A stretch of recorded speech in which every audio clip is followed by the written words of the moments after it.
সোম মঙ্গল বুধের খেয়াল থাকবারই জন্যে। বাড়ি ফেরার দিকে ওদের একটুও মন নেই। রবিবারকে কে যে এমন বিষম তাড়া করে, ঘণ্টাগুলো বাজায় যেন আধ ঘন্টার পরে। মুখ হাঁড়ি করে রবিবার ফিরে যাওয়ার আগে আসুন তো একটু আড্ডা জমাই। তা কেমন কাটছে ছুটির দিন? যাই বলুন, রবিবারের ছবিটা কিন্তু একেবারে অন্যরকম হয়। এই যেমন ধরুন, প্রিয় কার্টুন বন্ধ করে ছোট্ট টাবলুকে যেতেই হবে আঁকার ক্লাসে। পাড়ায় ঢুকলেই ম ম করে উঠবে খাবারের গন্ধ। খবরের কাগজ ছেড়ে রাগী জ্যাঠামশাইও সেদিন হয়তো ডুব দেবেন গল্প কিংবা উপন্যাসে। আর অমলের মতো তিনিও হয়তো চুপি চুপি হারিয়ে যাবেন মনে মনে। মনের খবর নাই বা জানলাম, খবর কিন্তু দেব অনেক।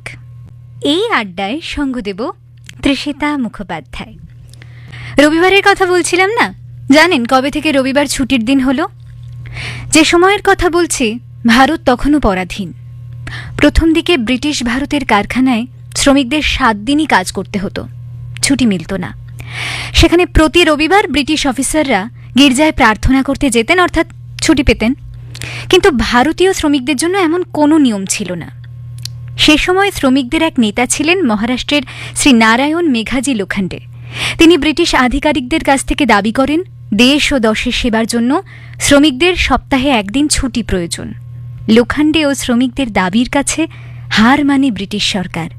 অবশেষে 1890 সালের 10ই জুন রবিবারকে শ্রমিকদের জন্য সাপ্তাহিক ছুটির দিন হিসেবে ঘোষণা করে ব্রিটিশ সরকার। তবে থেকেই পাকাপাকিভাবে রবিবার আমাদের সবার ছুটির দিন।